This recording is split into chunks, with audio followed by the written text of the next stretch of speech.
নমস্কার বন্ধুরা, study with Sudip চ্যানেলে স্বাগত।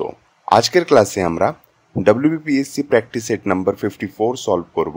প্রিভিয়াস সমস্ত ক্লাসের লিঙ্ক তুমি এই ভিডিও ডিসক্রিপশনে পেয়ে যাবে। আর তোমরা যদি চ্যানেলে নতুন আছো আর এখনও চ্যানেলকে সাবস্ক্রাইব করোনি, তাহলে সাবস্ক্রাইব করে নাও। আর রেগুলার আপডেটস পেতে বেল আইকনটা অবশ্যই প্রেস করে দেবে, তাহলে প্রত্যেকটা ক্লাসের নোটিফিকেশনস তোমার কাছে সহজেই পৌঁছে যাবে। তাহলে আর না দেরি করে শুরু করা যাক আজকের ক্লাসটা। দেখে নেব আমরা আমাদের প্রথম প্রশ্ন। তো প্রথম প্রশ্ন বলছে, Habrosestum swaminathan recently seen in the news belong to which species?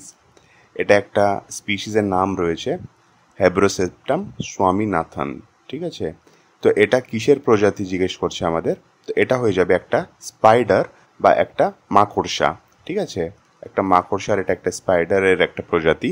এটা তামিলনাড়ুর ক্রাইস্ট কলেজের রিসার্চার্সরা রিসেন্টলি খুঁজে আবিষ্কার করেছে, এটাকে ডিসকভার করেছে। এরা এক ধরনের লিটার ডুয়েলিং জাম্পিং স্পাইডার। ঠিক আছে, litre duelling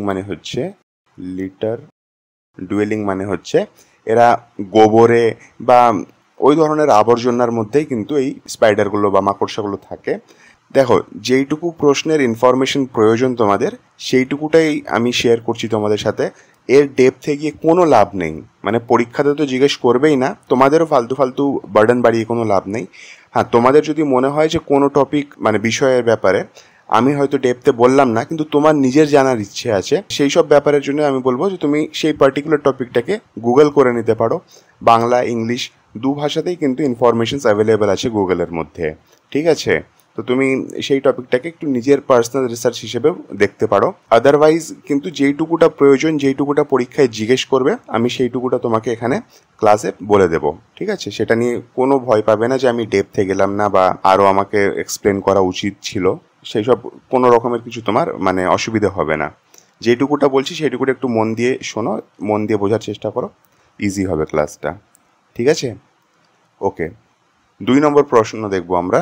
recently who won the 2024 Asian billiards championship in Riyadh, Saudi Arabia? এবার দেখো, এটা একটা খেলার প্রশ্ন আছে, তো এখান থেকে কি জিজ্ঞেস করতে পারে হার্ডলি? এক তো খেলার নাম দিয়ে জিজ্ঞেস করতে পারে যে এই খেলায় জয়ীর নাম কি, কিংবা জিজ্ঞেস করতে পারে যে জয়ীর নাম দিয়ে যে এই উইনারটা কোন খেলার সঙ্গে যুক্ত আছে। এই দু রকমের প্রশ্ন আসতে পারে। এবার তার জন্য তোমাকে এশিয়ান বিলিয়ার্ডের হিস্ট্রি জেনে কোনো লাভ নেই। ঠিক আছে, সেও এই জন্য এটাকে রাখা হয়েছে এই প্রশ্নটাকে, কারণ একজন ইন্ডিয়ান উইন করেছে, একজন ইন্ডিয়ান উইনার আছে। ঠিক আছে, আর তার নাম হয়ে যাবে ধ্রুব সিদওয়ালা। অপশন এ হয়ে যাবে কারেক্ট উত্তর। ধ্রুব সিদওয়ালা বিলিয়ার্ড চ্যাম্পিয়নশিপে জয়ী হয়েছেন। ঠিক আছে, তো বিলিয়ার্ড খেলার সঙ্গে যুক্ত হচ্ছে ধ্রুব সিদওয়ালা। ঠিক আছে, এইভাবে একটু মনে রাখার চেষ্টা করো। 3 নম্বর প্রশ্ন। Recently Rachel Reeves has become the first women finance minister of which country? সম্প্রতি রেচেল রিভস কোন দেশের প্রথম নারী অর্থমন্ত্রী হয়েছেন? তো প্রথম নারী অর্থমন্ত্রী বা বিত্তমন্ত্রী বলো তুমি, কোন দেশের ইনি হচ্ছেন ইউকের, ইউনাইটেড কিংডমের। অপশন বি হয়ে যাবে কারেক্ট উত্তর। আর যদি বলতো ইন্ডিয়ার প্রথম বিত্তমন্ত্রী মানে নারী বিত্তমন্ত্রী বা মহিলা বিত্তমন্ত্রী কে, তো সেটা হয়ে যাবে বর্তমানে যিনি আছেন আমাদের নির্মলা সীতারামন। ঠিক আছে। 4 নম্বর প্রশ্ন। নৌকা বাইচ recently seen in the news is the traditional boat race of which state?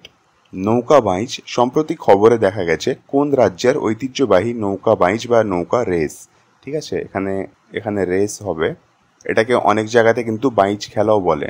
তো এটার সঠিক উত্তর হয়ে যাবে অপশন বি, ওয়েস্ট বেঙ্গল। পশ্চিমবঙ্গে এই খেলাটা হয়। এখানে দেখো, আমি জেলার নাম বলছি না, কারণ এটা দক্ষিণ 24 পরগনা, উত্তর 24 পরগনা, মুর্শিদাবাদ, নদিয়া অনেক ডিস্ট্রিক্টে হয় এই খেলাটা। তার জন্য পার্টিকুলার জেলার নাম দিয়ে তোমাকে এই প্রশ্নটা দেবে না, দিলে কিন্তু রাজ্যের নাম দিয়েই দেবে। ঠিক আছে। 5 নম্বর প্রশ্ন। Recently who won the Leon masters chess championship for the 10th time? সম্প্রতি 10 বারের জন্য লিওন মাস্টার দাবা চ্যাম্পিয়নশিপ কে জিতেছেন? তো ফর দ্য 10th টাইম যখন বলছে, তার মানে কেউ একজন ওল্ডার প্লেয়ার আছে, আর বেশ নামি প্লেয়ার হবে, আর তার নাম হয়ে যাবে অপশন বি, বিশ্বনাথন আনন্দ।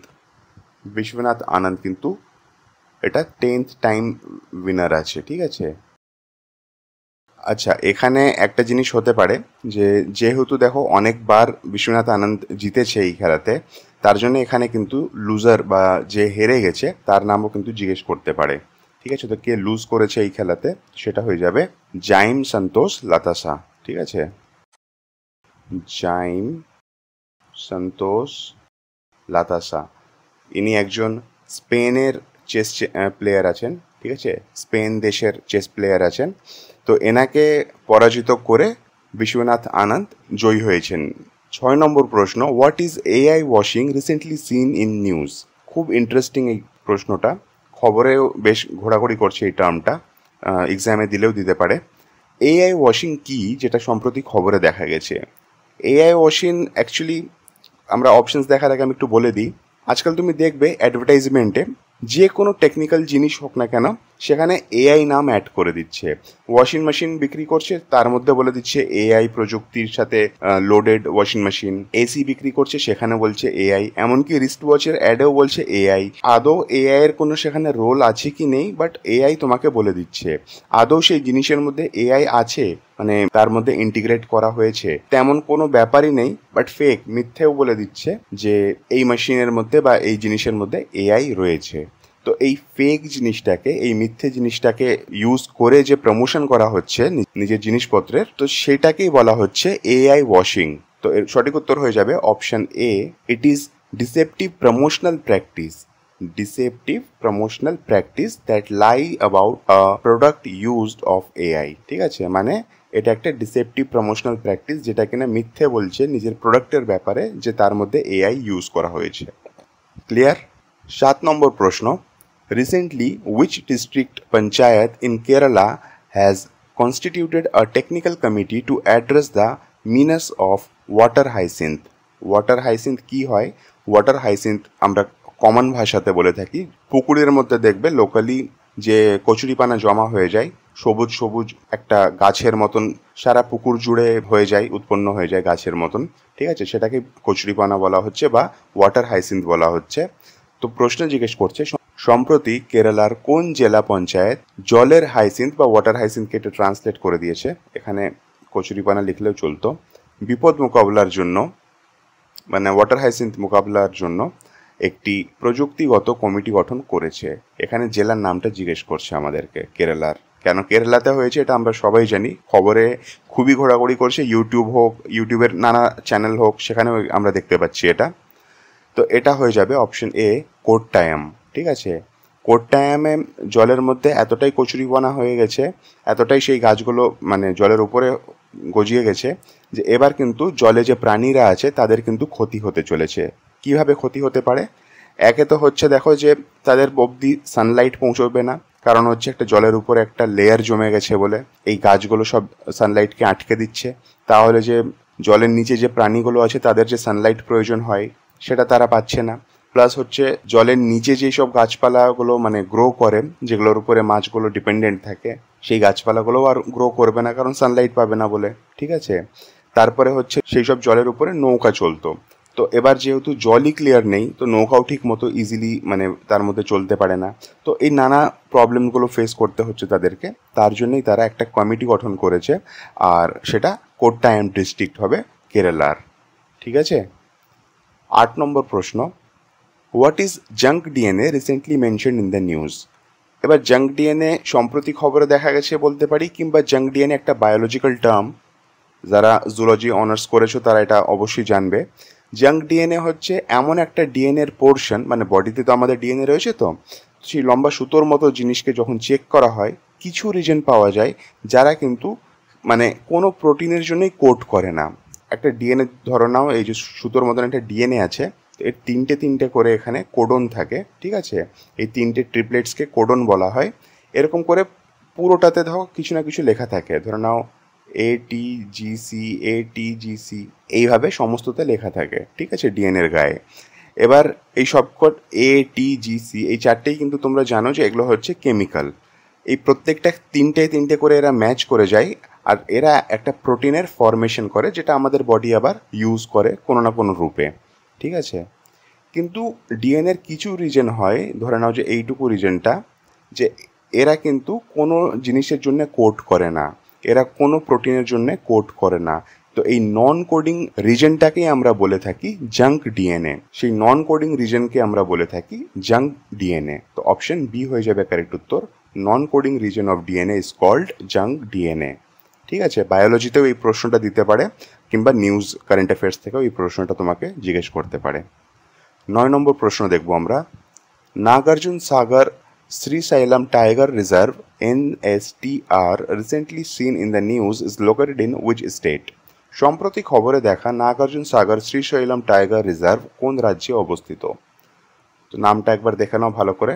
নাগার্জুন সাগর শ্রীশৈলম টাইগার রিজার্ভ, এটা কোথায় রয়েছে? তো এটা আন্ধ্রপ্রদেশে রয়েছে। অপশন সি হয়ে যাবে কারেক্ট উত্তর। কেন এটা খবরে দেখা গেছে রিসেন্টলি? কারণ অনেক দশক পরে এখানে বিলুপ্ত হয়ে গেছিল একটা প্রাণী যার নাম হচ্ছে গৌর। ঠিক আছে, GAUR, গৌর। এই গৌর প্রাণীটা আবার ফিরে এসেছে সামহাউ। গৌর কি হয়? গৌর মহিষের মতন একটা প্রাণী হয়। যেমন আমি গুগল করে নেবে, একটু ছবিটা ক্লিয়ারলি দেখতে পাবে। আইডিয়ার জন্য জাস্ট বলছি, বাহুবলীতে যে বুল ফাইট দেখিয়েছিল, যেখানে ভল্লাল দেব একটা গরুর সঙ্গে মানে কুস্তি করে, মারপিট করে, যাই বলো, সেরকম একটা বেশ বলশালী একটা বড় সড়ো একটা গরু জাতি বা মহিষ জাতি। ঠিক আছে, সেটাকে গৌর বলা হচ্ছে। তো সেটা এই রিজার্ভ ফরেস্টে আবার দেখা গেছে, তার জন্যই কিন্তু এই রিজার্ভ ফরেস্টের নামটা খবরে এসেছে। তো খবরে যখন এসেছে তো পরীক্ষাতেও আসতেই পারে। ওকে, নেক্সট প্রশ্ন দেখবো আমরা, 10 নম্বর প্রশ্ন। Which state government has recently launched Lokpath mobile app for resolving road problems? রাস্তায় সমস্যার সমাধানের জন্য কোন রাজ্য সরকার সম্প্রতি লোকপাথ মোবাইল অ্যাপ চালু করেছে? তো এই লোকপাথ মোবাইল অ্যাপ কোন ধরনের প্রবলেম সলভ করে? তো এরা অ্যাকচুয়ালি রোড কোথাও খারাপ আছে, রোডে কোথাও গর্ত আছে, তো সোজাসুজি তুমি এই অ্যাপের মাধ্যমে সরকারকে জানাতে পারো যে এই অমুক জায়গাতে রোড খারাপ আছে, রোডটাকে সারিয়ে দিন। জাস্ট এইটুকু ইনফরমেশন তোমরা সরকারকে ড্রপ করতে পারো, সরকারকে জানাতে পারো। ঠিক আছে, আর যেহেতু ডাইরেক্টলি তোমরা সরকারের কোনো একটা পার্টিকুলার ডিপার্টমেন্টকে এটা ইনফর্ম করছো, তো তারা আশা করা যেতে পারে যে তাড়াতাড়ি এই কাজটাকে করে দেবে। আচ্ছা, আরেকটা জিনিস, এটা কিন্তু এরকম না যে আমার পাড়ার রাস্তা খারাপ আছে বলে আমি অ্যাপের মাধ্যমে জানাচ্ছি। স্পেশালি কিন্তু এটা হাইওয়ে, স্টেটওয়ে এইসবের জন্য ব্যবহার করবে। ঠিক আছে, এটা কলোনির রাস্তা খারাপ হয়ে গেছে বলে আমি অ্যাপে জানাচ্ছি, সেইটা কিন্তু সলভ করবে না তারা। এটা কোন রাজ্য করেছে? তো এটা অপশন এ, মধ্যপ্রদেশ করেছে। ঠিক আছে, 11 নম্বর প্রশ্ন। What is rubisco? রুবিস্কো কি? তোমরা যারা বায়োলজি পড়েছো ক্লাস 10th, 11th, 12th, তারা এটা ইজিলি করতে পারবে। তো এটা একটা এনজাইম। ঠিক আছে, অপশন বি হয়ে যাবে কারেক্ট উত্তর। এটা একটা এনজাইম। আর এটা কিসের এনজাইম বা কোথায় এটাকে আমরা দেখতে পাই? তো এটা কেলভিন সাইকেল যখন চলে, তো কেলভিন সাইকেলের এটা প্রথম এনজাইম যেটা ইউজ করা হয়, রুবিস্কো। এর ফুল ফর্ম আছে রুবিলোজ 1,5-বিসফসফেট কার্বক্সিলেজ অক্সিজেনেস। ঠিক আছে, 12 নম্বর প্রশ্ন। Women's capsule work as part of the functional unit of which among the following human biological system? খুব ইজি প্রশ্ন। ওমেন ক্যাপসুল নিম্নলিখিত মানব শরীর ব্যবস্থার মধ্যে কোনটি কার্যকারী একক অংশ হিসেবে কাজ করে? তো সঠিক উত্তর হয়ে যাবে option C, excretory system. Bowman capsule আমরা কোথায় দেখতে পাই? তো ওমেন ক্যাপসুল আমরা নেফ্রিডিয়া, কিডনিতে দেখতে পাই। ঠিক আছে, মানে কিডনির ইউনিট নেফ্রিডিয়া, আর নেফ্রিডিয়ার মধ্যেও আমরা এই ওমেন ক্যাপসুলকে দেখতে পাই। তো কিডনির কাজ কি হচ্ছে? কিডনির কাজ হচ্ছে আমাদের বডি থেকে এক্সক্রিয়েট করা। তো তার জন্য এটা একটা এক্সক্রিয়েটরি সিস্টেমের পার্ট আমরা বলতে পারি একে। ঠিক আছে, 13 নম্বর প্রশ্ন। A cell increases in volume when it is placed in which of the following? একটি কোষ নিচের কোনটিতে স্থাপন করলে আয়তনে বৃদ্ধি পায়? তো সেটা হয়ে যাবে হাইপোটনিক সলিউশন। অপশন এ তে রয়েছে। ঠিক আছে, হাইপোটনিক সলিউশন। অসমোসিসের মাধ্যমে সলিউশন থেকে লিকুইডটা টেনে নেয় সেল নিজের মধ্যে, আর তারপরে সে ফুলে যায়। যেমন আমরা যদি জলের মধ্যে কিশমিশকে ভেজাই, তাহলে কিন্তু দেখবে যে কিশমিশটা ফুলে গেছে। ঠিক সেলের সাথেও কিন্তু সেরকমই হয়। ঠিক আছে, 14 নম্বর প্রশ্ন। To which organ of the body is the disease glaucoma related? Glaucoma রোগটি শরীরের কোন অঙ্গের সাথে সম্পর্কিত? তো গ্লুকোমা কোথায় হয়? গ্লুকোমা আমাদের চোখে হয়। অপশন ডি হয়ে যাবে কারেক্ট উত্তর। ইজি প্রশ্ন ছিল। 15 নম্বর প্রশ্ন। If a moving body turns its speed to 1.5 time, একটা মুভিং বডি বলছে, ঠিক আছে, যদি সে নিজের স্পিডকে 1.5 টাইম ইনক্রিজ করে দেয়, তাহলে ইটস কাইনেটিক এনার্জি, তার গতিশক্তি কি হবে? তো তো কাইনেটিক এনার্জির ফর্মুলা কি হয়, half into M V square. ঠিক আছে, ওরা বলছে যে ভিকে 1.5 গুণ বাড়িয়ে দিতে, তার মানে হচ্ছে নতুন কেই যেটা হয়ে যাবে আমাদের, সেটা হয়ে যাবে হাফ এম ভি 1.5 ইন্টু 1.5 মানে 2.25। এই 2.25 বৃদ্ধি পাবে, তাহলে অপশন সি হয়ে যাবে কারেক্ট উত্তর। এখানে আমি দুবার কেন গুণ করলাম, কারণটা হচ্ছে এটা আমাদের ভ্যালোসিটি দেওয়া আছে, স্পিড ভ্যালোসিটি দেওয়া আছে এটা, আর ভ্যালোসিটির স্কোয়ার হয়। তো ভ্যালোসিটিকে তুমি যতটা বাড়াবে তার স্কোয়ার কিন্তু তোমার কাইনেটিক এনার্জি বেড়ে যাবে। ঠিক আছে, জাস্ট নর্মাল একটা অঙ্কের মতো ছিল, ফিজিক্স থেকে আমরা সলভ করলাম। 16 নম্বর প্রশ্ন, the force acting at a point are called as. একটি বিন্দুতে ক্রিয়াশীল শক্তিগুলিকে বলা হয়, কি বলা হয়? তো এটাকে আমরা কনকারেন্ট ফোর্স বলে থাকি। যদি একটা বিন্দুর উপরেই ফোর্স লাগানো হচ্ছে এক সেম টাইমে, ঠিক আছে, সেম টাইমে যদি কোনো ফোর্স লাগানো হচ্ছে তাহলে সেটাকে আমরা কনকারেন্ট ফোর্স বলে থাকি। ঠিক আছে, এইসব ফিজিক্স থেকে ছোট ছোট প্রশ্ন আছে বেশ কয়েকটা। 17 নম্বর প্রশ্ন, which of the following type of coal has maximum carbon content? এই প্রশ্নটা অনেকবার আমরা সলভ করেছি, আর এমনকি এটা আমি কমিউনিটিতেও এই প্রশ্নগুলো দিয়েছি তোমাদেরকে অনেকবার। নিচের কোন ধরনের কয়লায় সর্বাধিক কার্বন থাকে? তো সেটা হয়ে যাবে অপশন সি, অ্যান্থ্রাসাইট। তোমাদের জন্য একটা প্রশ্ন, এই চারটের মধ্যেই কিন্তু উত্তরটা হবে সব থেকে কম কার্বন কোন কয়লার মধ্যে পাওয়া যায়। ঠিক আছে, সেটা আমাকে জানাবে। আচ্ছা, আর ইন্ডিয়াতে সব থেকে বেশি যেই কয়লাটা পাওয়া যায় সেটা হয়ে যাবে বিটুমিনাস। ঠিক আছে, তাহলে 3টে প্রশ্ন এখান থেকে আমি মানে 2টো ইনফরমেশন আমি দিলাম, আর একটা ইনফরমেশন তুমি আমাকে কমেন্টে জানাবে যে সব থেকে কম কার্বন কোন কয়লাতে থাকছে। 18 নম্বর প্রশ্ন, how many Nobel gas ochre naturally? প্রাকৃতিকভাবে কতটি মহৎ গ্যাস ট্যাস এসব হবে না, ঠিক আছে, নোবেল গ্যাসটাই মনে রাখো। প্রাকৃতিকভাবে কতটি নোবেল গ্যাস উৎপন্ন হয় বা পাওয়া যায়, ন্যাচারালি কতটা পাওয়া যায় এটা জিজ্ঞেস করছে। এর সঠিক উত্তর হয়ে যাবে অপশন ডি, 6টা। মনে রাখবে যে এখানে ন্যাচারালি ভাবে বলছে, কেন পিরিয়ডিক টেবিল দেখতে গেলে সেখানে 7টা তোমরা দেখতে পাবে, বাট ন্যাচারালি কিন্তু 6টাই হয়। কি কি হয়?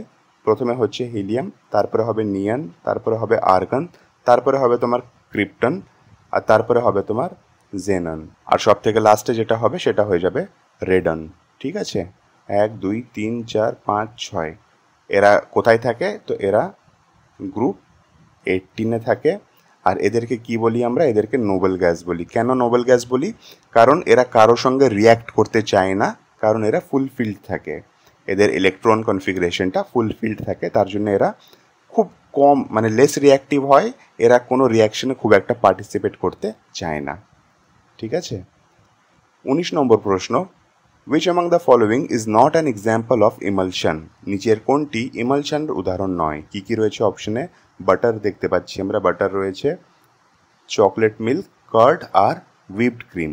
তো সঠিক উত্তর হয়ে যাবে অপশন সি, কার্ড। ঠিক আছে, কার্ড কিন্তু ইমালশন না। ইমালশন কি হয়? কেমিস্ট্রির একটা শব্দ। ইমালশন হচ্ছে এমন একটা কোলাইডাল সলিউশন, কোলাইডাল দ্রবণ, যার মধ্যে কি বলবো, পদার্থ আর তার মাধ্যম দুটোই কিন্তু লিকুইড স্টেটে থাকে। খুব ইজি ওয়েতে তুমি বলতে পারো যে এমন একটা লিকুইড, যেখানে যে লিকুইড মানে ঘোলা হচ্ছে যার মধ্যে, সেটাও কিন্তু লিকুইড, আর যেটা জিনিস তার মধ্যে অ্যাড করা হচ্ছে সেটাও কিন্তু লিকুইড। ঠিক আছে, ওকে। 20 নম্বর প্রশ্ন, 1 carat of diamond is equal to, 1 carat হীরের সমান কত হবে? তো 1 ক্যারেট হীরে সমান হচ্ছে 200 মিলিগ্রাম। ঠিক আছে, কিংবা অনেক সময় পরীক্ষাতে 0.200 গ্রামও দিতে পারে। ঠিক আছে, 21 নম্বর প্রশ্ন, the Lawachara national park is located in which country? Lawachara জাতীয় উদ্যান এটা কোন দেশে অবস্থিত? তো এটা বাংলাদেশে রয়েছে। ঠিক আছে, এটা কিন্তু দেখো কোনো খবর টবরে ছিল না, কিন্তু এটার বেশ কটা পরীক্ষায় জিজ্ঞেস করেছে, তার জন্য কিন্তু এই প্রশ্নটাকে এখানে রাখা হয়েছে। এটার আরেকটা জিনিস তোমাকে বলে দিই যে এই প্রশ্নটা মানে কী বা আর গুরুত্ব হতে পারে। তো মিসলেনিয়াস পরীক্ষাতে তুমি যখন দেখবে, তখন দেখবে যে ইন্ডিয়ার চারপাশে যে দেশগুলো রয়েছে আমাদের নেবারিং কান্ট্রিগুলো, সেখান থেকেও কিন্তু প্রশ্ন দিতে পারে, এরকম কিন্তু লেখা রয়েছে। ঠিক আছে, সিলেবাসে একবার ডিটেলে দেখবে সিলেবাসটা, তো সেখানে তুমি এটা দেখতে পাবে। তার জন্যই কিন্তু যেগুলো একদমই অজানা আছে আর পরীক্ষায় দিতে পারে, তো সেগুলোকেও এখানে আমরা একটু একটু করে ডিসকাস করে নিচ্ছি প্রত্যেকটা প্র্যাকটিস সেটেই। ঠিক আছে, তো এই নামটা একটু মনে রাখবে। লাউছাড়া বা লাওয়াচারা, যেটা তোমার উচ্চারণ করতে সুবিধা হয় সেটা করবে। ন্যাশনাল পার্কটা বাংলাদেশে রয়েছে। ঠিক আছে। 22 নম্বর প্রশ্ন, Keoladeo bird century is located in which among the following state of India? খুব ইজি প্রশ্ন। কেওলাদেও বার্ড সেঞ্চুরি বা পাখি অভয়ারণ্য কোথায় অবস্থিত? তো এটা হয়ে যাবে রাজস্থানে, অপশন বি হয়ে যাবে কারেক্ট উত্তর। 21 নম্বর প্রশ্ন, study of fermentation is known as? Gajan, আমি বাংলা অ্যাকচুয়াল ওয়ার্ড জানি না কি ফার্মেন্টেশনের বাংলা ওয়ার্ড কি হবে। তো ফার্মেন্টেশন তোমরা সবাই জানো, প্রসেস, ওই জিনিসকে পচিয়ে মানে সেটাকে কনজিউমও করে, খায়ও সেটাকে। তো সেই ফার্মেন্টেশনের স্টাডিকে কি বলা হয়? সেটাকে জাইমোলজি বলা হয়। ঠিক আছে, অপশন ডি হয়ে যাবে কারেক্ট উত্তর। জাইমোলজি বলা হয় ফার্মেন্টেশনের স্টাডিকে। 22 নম্বর প্রশ্ন, IUCN was founded in which of the following years? IUCN নিম্নলিখিত কোন বছরে প্রতিষ্ঠিত হয়েছিল? তো এটা 1948-এ প্রতিষ্ঠা হয়েছিল এর। অপশন ডি হয়ে যাবে কারেক্ট উত্তর। IUCN, এই IUCN যখন স্থাপনা হয়েছিল, যখন এস্টাবলিশড হয়েছিল 1948-এ, তখন কিন্তু এর নাম ছিল IUPN, international union for protection of nature. ঠিক আছে, পরে এই নামটাকে চেঞ্জ করে দিয়ে প্রোটেকশনটাকে কনজারভেশন করে দেওয়া হয়, international union for conservation of nature. ঠিক আছে। 23 নম্বর প্রশ্ন, which of the following is affected by mercury? নিচের কোনটি মার্কারির দ্বারা বা পারার দ্বারা প্রভাবিত হয়? মার্কারি কিন্তু আমাদের নার্ভাস সিস্টেমকে ক্ষতি করতে পারে, নার্ভাস সিস্টেমকে নষ্ট করতে পারে। ক্ষতিটাও মানে ইজি ওয়ার্ড হবে এর জন্যে, কারণ মার্কারি খুবই বিষাক্ত একটা জিনিস। এটা যদি এনভায়রনমেন্টে রিলিজ করে দেওয়া যায় তাহলে কিন্তু এটা বায়ো অ্যাকুমুলেশন, বায়োম্যাগনিফিকেশন, এই সমস্ত কিছু মানে বায়োলজিক্যাল টার্মস যেগুলো রয়েছে এই সমস্ত কিছু ঘটবে। কি হয় বায়ো অ্যাকুমুলেশন, বায়োম্যাগনিফিকেশন? জাস্ট ছোট্ট করে বলে দিই। ধরে নাও কোনো একটা মাছ এই মার্কারিকে খেয়ে নিল, মাছকে আবার কুমির খেলো, কুমিরকে আবার চাইনিজ মানুষরা খেয়ে নিল, তাহলে এর ভিতরে যে মার্কারি ছিল মাছের মধ্যে সেটা কিন্তু কুমিরের বডিতে গিয়ে ইনক্রিজ করে যাবে, কুমির থেকে মানুষের বডিতে চলে আসবে। তো এই যে আস্তে আস্তে মার্কারির যে লেভেলটা ইনক্রিজ হচ্ছে সেটাকে বলা হচ্ছে বায়োম্যাগনিফিকেশন। ঠিক আছে, বা মার্কারি যে ছড়িয়ে পড়ছে ছোট জীব থেকে বড় জীবের মধ্যে সেটাকে বলা হচ্ছে বায়োম্যাগনিফিকেশন। আর বায়ো অ্যাকুমুলেশন ওই বায়োলজি মানে আমাদের নেচারের মধ্যে সেটা অ্যাকুমুলেট হয়ে থেকে যাচ্ছে, আর পরেও সেটা বিষের কাজ করতে পারে, তো সেটাকেই বায়ো অ্যাকুমুলেশনও বলা হচ্ছে। ঠিক আছে, দুটো ইজি ওয়ার্ড, কোনোদিনও জিজ্ঞেস করবে না তোমাদেরকে, জাস্ট তোমাদের পার্সোনাল নলেজের জন্য এখানে একটু দিলাম, কারণ কতটা ডেঞ্জারাস হতে পারে মার্কারি এটা বোঝানোর জন্য আর কি। তো এটা আমাদের নার্ভাস সিস্টেমের নষ্ট করে দিবে, নার্ভাস সিস্টেমকে ক্ষতি করবে, আফেক্ট করবে। ঠিক আছে। 24 নম্বর প্রশ্ন, হু প্রিসাইডেড সেকেন্ড বুদ্ধিস্ট কাউন্সিল? দ্বিতীয় বৌদ্ধ পরিষদের সভাপতি কে করেন? তো এর সঠিক উত্তর হয়ে যাবে অপশন ডি, সাবাকামি। এটা কবে হয়েছিল? তো এটা 383 BC-তে হয়েছিল। কোথায় হয়েছিল এটা? তো এটা হয়েছিল বৈশালীতে। আর কে করিয়েছিল এটাকে? তো এটাকে করিয়েছিল কালা অশোক। ঠিক আছে, তোমাদের জন্য এখানে একটা ছোট্ট প্রশ্ন, কালা অশোকের ডাইনেস্টি কি? কোন বংশের রাজা ছিল কালা অশোক? 25 নম্বর প্রশ্ন, at which place Shahjahan was born? Shahjahan কোন স্থানে জন্মগ্রহণ করেন?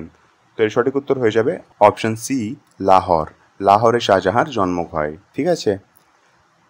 26 নম্বর প্রশ্ন, which is the longest national highway of India বা ইন ইন্ডিয়া? ভারতের দীর্ঘতম জাতীয় সড়ক কোনটি? তো অপশন অনুযায়ী আমরা দেখব, অপশন এ হয়ে যাবে কারেক্ট উত্তর, NH-44। 27 নম্বর প্রশ্ন, the Jawaharlal Nehru port is located at? খুব ইজি প্রশ্ন, জওয়াহরলাল নেহরু বন্দর কোথায় অবস্থিত? তো এটা মুম্বাইয়ে রয়েছে, অপশন এ হয়ে যাবে কারেক্ট উত্তর। 28 নম্বর প্রশ্ন, who is the author of the book from inside the still frame the memories of an administrator? এটা একটা বইয়ের নাম আছে। ঠিক আছে, from inside the still frame the memory of an administrator, বইটির লেখককে? তো এর লেখক হচ্ছে অপশন সি, অশোক পান্ডে। ঠিক আছে।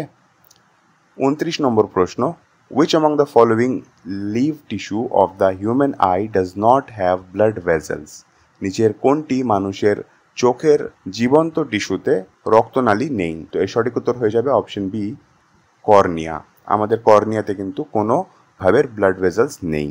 ঠিক আছে। আর আজকে লাস্ট প্রশ্ন দেখবো আমরা, 30 নম্বর প্রশ্ন। কি বলছে? Arrange the following ports of eastern coast of India from north to south. North থেকে সাউথের দিকে আমাদেরকে এই পোর্টগুলোকে গোছাতে হবে। কি বলছে প্রথমে নর্থের দিকে, তো হলদিয়া, ভাইজাগ, চেন্নাই, কলকাতা। তো হলদিয়া আর কলকাতার মধ্যে কনফিউশন হতে পারে অনেকেরই, তো অবভিয়াসলি কলকাতা হয়ে যাবে প্রথমে। তো প্রথমে হয়ে যাবে কলকাতা, তারপরে হয়ে যাবে হলদিয়া, আর তারপরে হয়ে যাবে তোমার ভাইজ্যাগ, আর একদম শেষে যাবে চেন্নাই। ঠিক আছে, 4, 1, আর এখানে হয়ে যাবে তোমার 2, অপশন সিতে রয়েছে। ঠিক আছে, তাহলে এই কটা ছিল আজকের প্রশ্ন। 30টা প্রশ্ন তোমাদের সঙ্গে ডিসকাস করা হলো। যদি ক্লাসটা ভালো লেগে থাকে তো প্লিজ ভিডিওটাকে একটা লাইক করে দেবে আর তোমার ফ্রেন্ডসদের সঙ্গে শেয়ার করে দেবে। যদি তোমাদের কোনো কোয়েরি বা সাজেশন থাকে তো কমেন্ট বক্স ওপেন আছে, সেখানে জানাতে পারো। আর এখনও যদি চ্যানেলকে সাবস্ক্রাইব করোনি তাহলে সাবস্ক্রাইব করে নাও, আর বেল আইকনটা অবশ্যই প্রেস করে দেবে, তাহলে প্রত্যেকটা ক্লাসের নোটিফিকেশন তোমার কাছে সহজেই পৌঁছে যাবে। তাহলে দেখা হচ্ছে নেক্সট ক্লাসে, ততক্ষণ পড়তে থাকো, রিভাইজ করতে থাকো।